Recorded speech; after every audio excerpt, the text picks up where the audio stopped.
Morning, Boker Tov, everybody. Today, after big summer break, extended summer break, we continue Tanya and education, Parak Chaf, chapter 20. We dedicate our shiur today in honor of the upcoming wedding of one of our longtime Tanya participants, of Danny Magarefta, that you should have a beautiful, warm home on the foundations, Jewish home on the foundations of Torah, mitzvot, with shalom bayit, parnasa bar chava, lots of children, little Dannies running around and inspiring the world. And Danny's been with us for several years. It's already like 3-4 years since the start of the Tanya share. And actually, Danny, if you stick around to the end, you might hear a shalom bayit tip. That'll come by the end. Okay, so chapter 20, Parak Chaf of the Tanya. So first of all, just to recap where we are right now in the Tanya. So right now, remember the overall goal of the Tanya is to explain to us how it is very near, it's very possible to be a Jew that observes all of God's commandments, both in the commandments that we have to do in speech, right, in speaking, right, and thought and thinking, and in action, thought, speech, and action, the three garments, the three ways of expressing that each soul is given, the three expressions of the soul. And it's very close, it's very near to inspire yourself to be totally dedicated to God in your thought, speech, and action. So the big question of the Tanya is, how is that really so in our lives? Because we don't always find that to be the case. We don't always feel inspired and ready to dedicate every thought, speech, and action to God and His commandments. So how can we apply that pasuk, that verse, in our actual life? So the Alter Rebbe spent the first section of the Tanya teaching us the tools of meditation, of contemplation about God's greatness in the world, and how every mitzvah that we do uplifts us and connects us together with Him, and the Torah study that we do binds us with Him in tremendous unity. And that should be enough to really get you rolling and get you so excited to want to bond with God at every single day, every single moment. But then we had a big conundrum, and the big conundrum was, what about when a Jew is just not able mentally to invest the energy, the time to meditate at length, to produce such feelings? And the Alter Rebbe promised to introduce us to a special type of love called the Ahava Mesuteret, the hidden love that's in the heart of every Jew. You don't need to meditate. It's there. You have it in your heart. You just have to awaken it. You have to awaken the hidden love that every Jew possesses for God. Sounds too good to be true. Wow. Even you go over to any Jew on the street, they say, are you inspired? No, I'm not really inspired. Do you want to serve God? No, I don't really want to serve God. Well, guess what? You've got a hidden love inside of you. You just got to push the button and suddenly you'll become an inspired Jew. Great. Wonderful. So where is this love? So the Alter Rebbe continues painting the picture in chapter 18 and 19 that we learned in the past, that this hidden love is an inheritance that we got from Abraham, Yitzchak, and Yaakov, our forefathers, through their tremendous dedication to God. We have this gift in our heart, this tremendous love to God. And he told us that this love, we can see evidence of it when a Jew reaches, God forbid, a level where he's called to give up his life for God, right? To give up his life al Kiddush Hashem. They tell him, hey, if you will not embrace another religion, or you will not commit this and this sin, you will be killed. We find so many examples in Jewish history of Jews willing to give up their life for Hashem. I think we've quoted it in many previous classes, but we haven't had a class in a while, so I'll remind us of the story, right? The Yosef Haganef HaKadosh story, right? The holy thief story, right? That was once it was once a Jew by the name of Yosef, and he came into bad company, and he became a thief, and he was going around stealing from one place to the other. And one day, Yosef and his gang decided to rob the church, and they came to the church and they planned a very nice to execute, a clean getaway.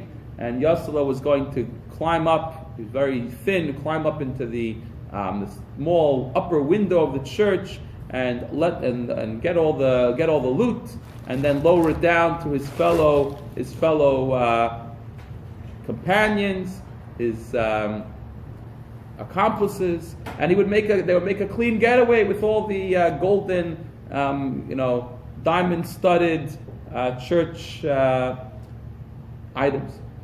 And sure enough, plan goes wrong, and Yosel is captured.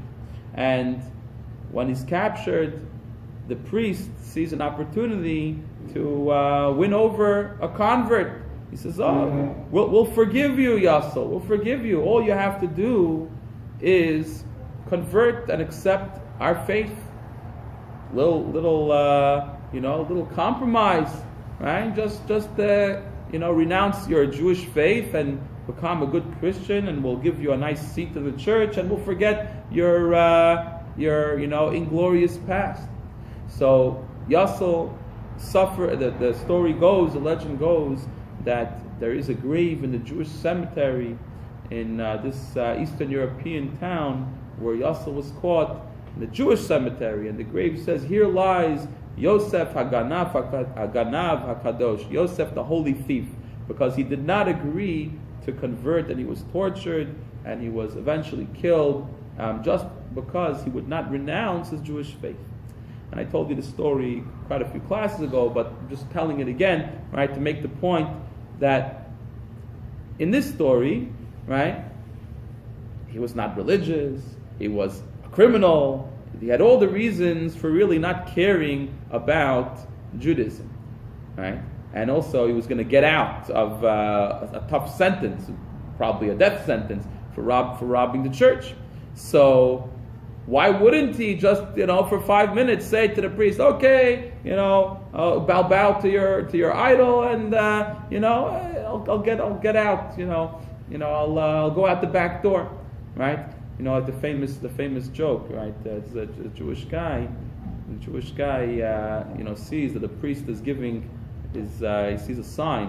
It says, whoever converts to Christianity, special for Jews, 100 rubles. 100 rubles, very good. So this guy, is a schnorrer, he's a charity collector. He goes around to the first church, says, I'm willing to convert, very good. Come inside, what do I have to do? Well, you stand over here, we sprinkle some holy water on you, and you say some things. Okay, and you're converted. Very good. Collects his 100 rubles, he moves on to the next town, knocks on the door of the next church. Hello, Father, I'm here to convert. And he goes through, and he's making a good living off this. He's going from church to church, and this is great. I hope the sale doesn't end. He's having a good time. And finally, he comes to one church where the priest is a little bit smarter. He says to him, no problem. We'll do the conversion. He says, but you can't have the 100 rubles until after I observe you for a full week, that you've acclimated yourself to your new religion. He says, okay, fine. All right. Comes a whole week. He's acting like a Christian. He's attending the services. Comes Friday. The priest comes and says, I'm warning you. He says, remember now, you're not Jewish anymore. No fish on Friday night. I know the Jewish people are very into having their fish on Friday night, and no Jewish practices, no kiddush, etc. Okay, fine, yeah, no problem. So comes along Friday night. The priest stations himself by the window, is looking inside this Jew's house. And he sees, sure enough, there's a Jew sitting over there. He's got his challah, he's got his gefilte fish. The priest runs in. Aha! You're busted. no 100 rubles for you, you're scamming. He says, Father, far be it from me. I'm honest, of course. He says, this is not a fish. He says, what do you mean? It's not a fish. He says, what? This is a fish. This is gefilte fish. I know exactly what this is. He says, no. You see, Father, let me show you. He takes a cup of water next to. He says, take some water. He sprinkles it on the fish. He says, I'm sprinkling the holy water. You're not a fish. You're a chicken. You're a chicken. All right, and that's his excuse. Anyway, I doubt that story ever happened. It's just a humorous anecdote. The point of the anecdote is, right, obviously, that you can't change someone's status by some rituals. A Jew is born in our DNA from thousands of years, and we're given the soul from God, the neshama of the pure soul from Hashem. But sometimes we don't see evidence of it. We make light of it. We find Jews that say, I don't believe. Right? So we discussed in previous classes that the Alter Rebbe is saying, just like Yosef HaGanav HaKadosh, right, the holy thief, that so many times in Jewish history, Jews who have considered themselves their whole life to be non-affiliated, to be not interested in the teachings of Judaism, not educated, they never went to Jewish school or cheder or whatever, and they don't have the seemingly knowledge to observe Judaism. But when you come to them and you say, I'll threaten your life if you renounce Judaism, suddenly they become very pious. So the question is, where does this come from? And the Alter Rebbe answers, that is the hidden love, the Ava Mesuteret, that every Jewish soul has implanted as an inheritance from Abraham, Isaac, and Jacob. That ends chapter 19. But now we're moving into chapter 20, and we have a little bit of a problem here. And the problem is, why is the Alter Rebbe telling us about this love?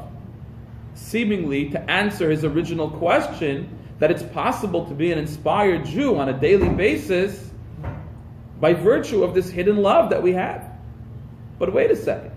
If this hidden love is so hidden that most Jews never experience it in their lifetime, right? And we hope we never experience it. We hope we never are called to give up our life for the sake of God. Hopefully no Jew should ever have to make that,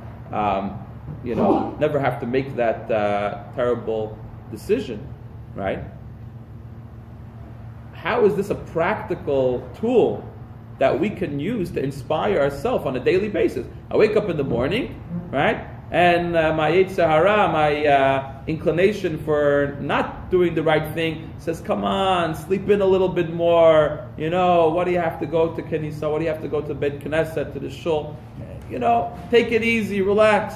The Yetzer Tov says, come on, let's go, serve God, right? How do I suddenly wake up this hidden love that's in my heart to make the right decision? Or I want to open up a Torah book and learn Torah, but my Yetzer Hara says, no, you don't have time, you have to get to work, you have this, you have that. Or something is more interesting. How do you, on a practical daily basis, that you have little decisions, not life-threatening decisions, right? No one's asking you to give up your faith on a daily basis. How do you become inspired to make these good choices in our life? How is this hidden love something that can influence our reality? So, to understand the answer, we're basically going to spend the next 4 chapters.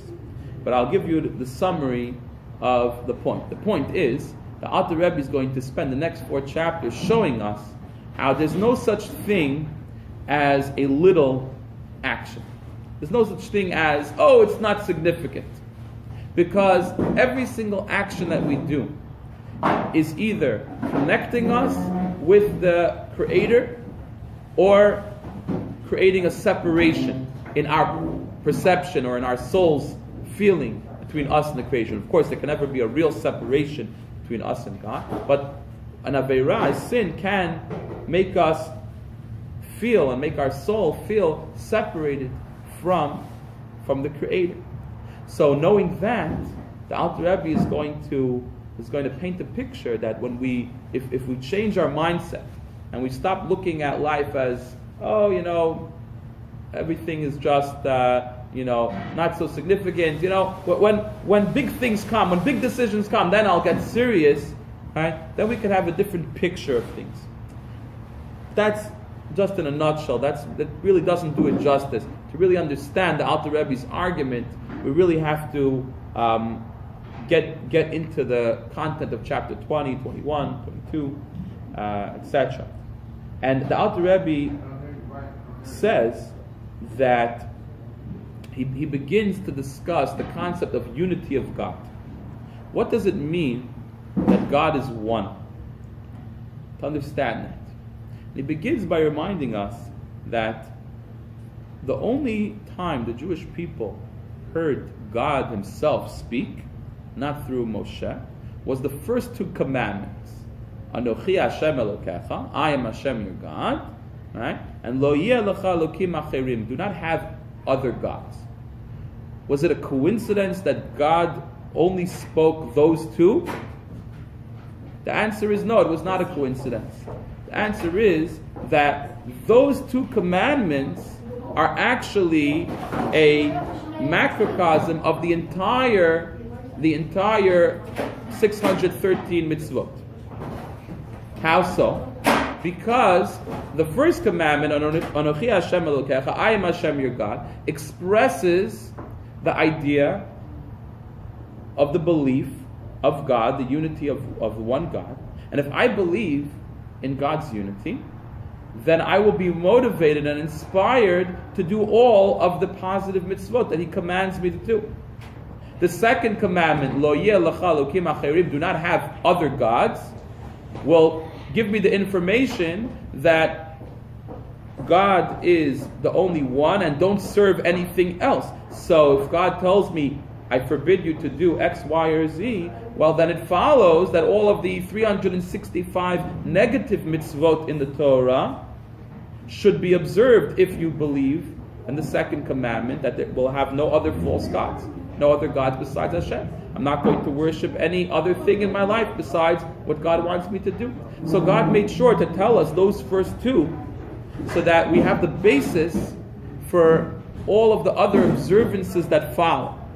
The observances of the positive commandments, right? And the negative commandments. And what he's going to show us is there's no such thing as a small mitzvah.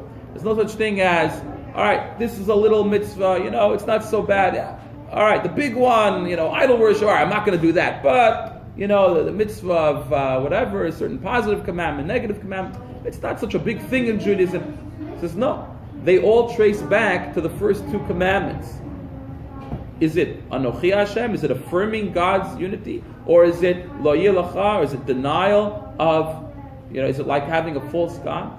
Every mitzvah, or God forbid, Aveirah, is very significant in that, when we look at it in that sense. And then the Alter Rebbe starts to get into the idea of what unity of God means from a spiritual standpoint, from a Kabbalistic standpoint. And the Alter Rebbe begins it in this chapter. He ends off this chapter by telling us, reminding us, that every single thing in creation, at every single moment, owes its existence to God's creative energy.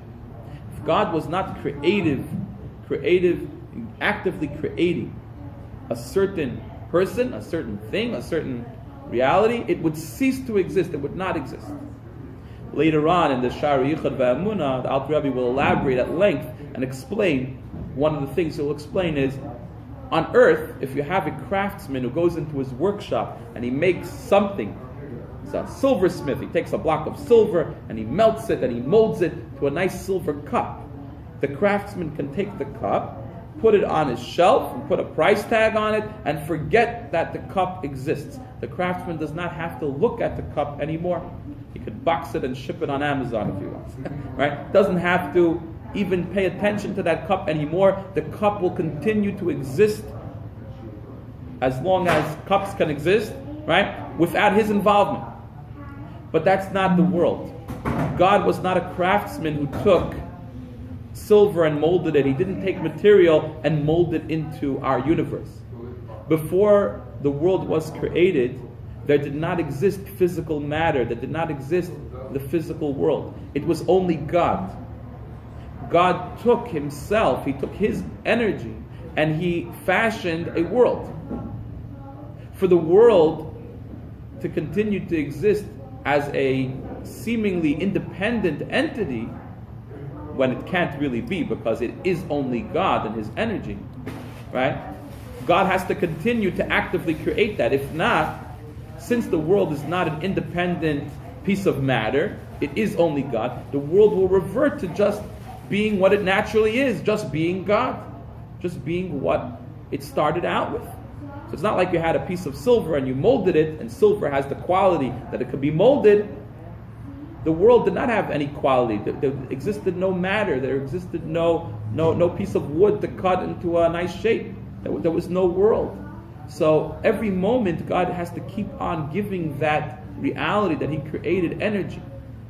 Sort of like a picture on a projector. You block the projection, the picture disappears. God is giving us his vitality every moment. The Baal Shem Tov used to say, the pasuk, La'olam Hashem dvarcha nitzah b'shamayim. God, your words are forever standing in the heavens. What does that mean? It means that the words of God that he spoke at the beginning of creation, if we look in the first book of the Torah, in Bereshit, in Genesis, we see God said 10 utterances, right? Let there be light, let there be a sky, let there be the earth, let the earth bring forth vegetation. All of the things that God spoke must continue to be activated. God has to actively continue speaking them in order for the world to continue to exist. Now, the Alter Rebbe then goes on to make an astounding observation. If we believe, in fact, that the entire world is just God's words that God spoke, then let's think for a second. How significant are words? How significant are we? Basically, it's like asking, how significant are we? Right? We spend our lives and we're totally self-absorbed. We think we're very significant. In our life, we're very significant. Right? The whole world is very significant. That's our reality. But if we think that for God, all it is God's words. Let's think. When I speak, how significant are the words that I say? One word, one phrase that I say.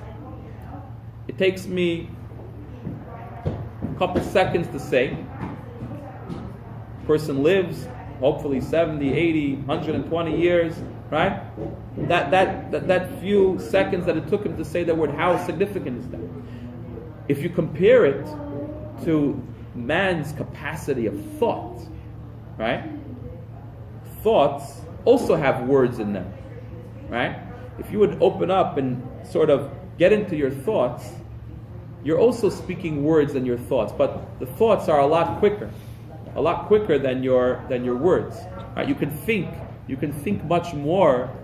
You can think much more words, thought words, than speech words. The words that you articulate, that you say, are limited by pronunciation, by the time it takes. In your thoughts, you can think on a much quicker level, much more refined level. You can have a thought, an idea, and in that idea, it would take you pages to write down the actual words that you came up with in that one thought, in that one brainstorm, that one idea that you had. So Alter Rebbe says, well, think about it. So God spoke, and there was all this world. How significant are those words compared to the capacity of thought? And then the Alter Rebbe takes it a step further. How significant are thoughts when you compare them to the capacity of feelings, of emotion, of the source of intellect? Because we know in previous chapters of the Tanya, we've been introduced to the 10 sefirot, the 10 levels of the spiritual psyche, of the spiritual soul, right? The soul's expressions. There's Chabad, Chachma, Bina, Dat, which is the creative and intellectual faculties of the soul. And those cannot necessarily be expressed in words. There are no words there. It's like visions. It's like raw It's like raw ideas. Right? We said in a previous class that Arizal one time fell asleep, so to speak. Not that he was really sleeping. His soul went up to the spiritual world. He saw a vision of Gan Eden, of what they were studying, Torah in Gan Eden. He came back down. He told the students, if I were to tell you what I saw in that short nap that I had, the vision of Gan Eden, the Garden of Eden, and what the Torah they were studying there, it would take me 80 earth years to teach you everything I saw. Right? Because pure intellect doesn't have the limited words that we have. There is some type of letters and words, but a very, very refined level, much more condensed than what we have over here. Right? And emotion, a raw emotion, a love, a respect that a person may have for something, there's no words there. It's just a pure desire. It's a pure emotion, and that one word that the person spoke has the power. The one word that the person spoke has insignificance. It's totally insignificant when you compare it to the thoughts they can think and to the emotions and intellect that can produce those thoughts. So says the Alter Rebbe, basically, we're nothing. We are nothing. God just spoke us. But in terms of God's abilities, God's creative faculties, right? If you will, if we could say that there's an idea of thought by God. God is not a human, but right? If you want to compare what God did to create us as speech, right? Then what about God's capacity of godly thought and godly emotion and godly intellect? The world is just a completely insignificant idea. Now the Rebbe ends off this chapter with this idea, and then next week we'll continue, and he'll elaborate on that. He's going to elaborate on that by saying that those thoughts and ideas that are in the world, when we realize that the world is totally unified with God at every moment, then we'll realize that every action that we do either affirms that complete unity with God or denies it. And he'll continue with his theme, showing us how to access this hidden love and make it practical on a daily basis, but we're going to have to wait a few chapters to get to that. I want to end off with a lesson for education. Okay? Tanya and education. I was thinking how to connect this idea to education. And one idea I came up with is, let's say a teacher or a parent, right? Or even a friend, right? When you're talking to your fellow. And it's interesting. I'm gonna flip around. I'm gonna come to a little bit of the opposite conclusion of this chapter. In this chapter, we're sort of saying that words are insignificant, right? Compared to the power of thought and the power of emotion, the power of intellect. But look at it from our perspective. Do we consider ourselves insignificant? No, this is our whole world, right? Our whole world is God's speech that He said. That's our whole world that we're inhabiting and living, and all the beautiful things that make up our world were created by that speech. So when we come into a classroom or our home to speak to our child or our spouse or our friend, right? One interesting thing to think about is sometimes we ourselves don't even realize the power of those words that we have. We sort of think, well, I said a few words, just apologize for them. It's not a big deal because the words are, insignificant compared to my thoughts, compared to my feelings. You can't take a snapshot of just a few words that I say and make a conclusion about my ultimate feelings and who I truly am from those words. Well, just ask any politician who gets in trouble for saying something foolish, right? It doesn't exactly work like that, right? People read your words and they, make it, for who you are. But it's interesting to note that those significant people in your life that you want to influence are actually greatly influenced by those words that we say.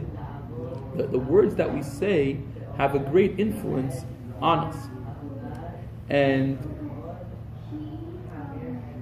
when we are speaking, we have a tremendous power to influence. Recently, I was on an educator's chat on WhatsApp, and one of the educators posted a very not such a good concept that he went recently to the Lubavitch Rebbe's Ohel resting place, and the students that he was with, they were writing letters to the Rebbe for blessing, and this boy had given his teacher his letter to take to the Lubavitch Rebbe's Ohel, and he told his teacher, "I want you to read it." And actually, I don't think this person was his teacher, but he was one of the faculty of the school. So he told, "I want you to bring it and read it by the Rebbe's resting place." So he was reading the different students' letters, that the ones that told him otherwise, to read it, because really it's private. You're not supposed to read someone's letter, but the student had told him, "I want you to read it there." So he read it, and one of the things the student asked for was, "Please, Rebbe, I need a miracle. Can you get my teachers to stop, stop insulting me in class? I feel really, I feel like I can't do anything right." And of course, all the educators on the chat were going crazy with this, like, "Oh my gosh, we gotta get this kid counseling, and we gotta get the educator, evaluated. What's going on? How could this be, right?" And B'ezrat Hashem, that will be done, and this person will take that responsibility very seriously. But what was interesting for me to read that whole exchange was, I'm sure that the teacher or the teachers who were, putting this student down didn't realize how seriously he took it in his life. How much of an impact those words, had a meaning for him in his life. They maybe didn't think about it. I'll end off in my own life with my own teachers. I had, we all have many teachers, at least 12 through high school, and then whatever, if you're in college or upper school, you have more teachers, right? A couple of them really stand out to me. One of them was actually my teacher. One of them wasn't even my teacher. He was just like a sort of like a counselor in a camp. There was one occasion, and in each of them, the occasion was just a few words that they said, a short conversation, made a profound change in my life. Just from realizing they had confidence in my ability, and they expressed some positive encouragement, made a very big change for me. One of them was a teacher after class that called me aside, and he told me, I've noticed about was in the conversation really. Could be that he just wanted to, let me know that he appreciated me in the class, and to keep on asking questions, because I'd been asking questions in the class. Just let me know that was appreciated. And from then on, I started to feel much more engaged in that class, much more interested in the subject matter. Happens to be the subject matter was Tanya. So that's why I became very excited about Tanya through that educator, because inspired me to show, made me feel successful at it. Like, oh, I see you're really good at this. You're really into the Tanya. So I became engaged in his class in Tanya. Another educator that just by a couple of words was in a camp, and I told the story in the classes before many weeks ago, but I'll say it again because I think it's relevant to what we're saying right now. We were sitting around a group of teens in camp, and I had made some comment that I was going to do something which was, not exactly the best practice in Hasidic tradition. And this counselor looked at me and he said to me just simply, he said 4 words: "You're better than that. You're better than that." Right? Those 4 words. First of all, I didn't do what I said I was going to do. But after that summer, I called my parents, because at that summer I wasn't enrolled in the year before. I was not enrolled in the local Lubavitch school in my neighborhood, and I was not sure what I was doing for high school yet. because I was a little bit of a rebellious young man.